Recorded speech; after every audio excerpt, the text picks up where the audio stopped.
Manchester City have lost the fear factor, the party atmosphere has been deflated. Lose tonight and people will say the season has finished on a low note. They could still equal the record for the earliest title win in Premier League history. They are odds-on favourites to do so with the highest ever points tally and greatest goal difference, maybe even scoring more than anyone has before as well. Yet the way the past week has gone for Manchester City, they could achieve that incredible hat-trick and people will still reckon the season has finished on a low note. That's how much the last two games have deflated the party atmosphere around the Etihad. That's how high the standards and expectations have become. For nigh on 8 months City were playing football from another planet. Possibly, they said, the greatest side the Prem has ever seen. Some even drew comparisons with the majestic Barcelona team of a few years back, even though that was admittedly taking things a little too far. Yet all of a sudden untouchable has become unthinkable. 2 defeats on the bounce, 6 goals conceded, and a vulnerability no one saw coming. That's why tonight's Champions League return now bears the look of a game you could argue will define their season.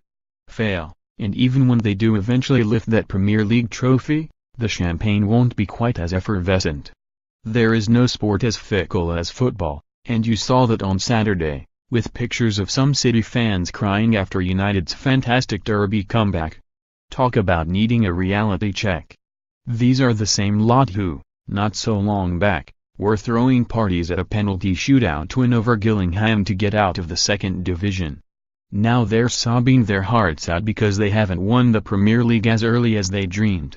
I hope they've saved a few Kleenex, because there's every likelihood there will be tears again tonight.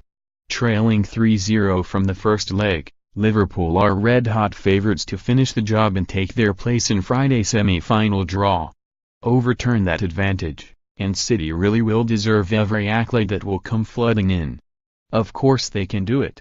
And I wouldn't be totally surprised to see Pep go with a back 3, use Kyle Walker and fit again Fabian Delph as attacking wing-backs, and tear at Liverpool. Let's face it, the Reds themselves have plenty of creaks in those defensive legs which, although firmer than before, are still wobbly at times. The thing is City have now lost the fear factor which buckled lots of opponents in previous months.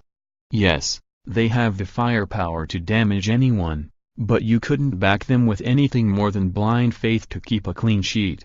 And that is something they really can't afford this evening. Tissues at the ready.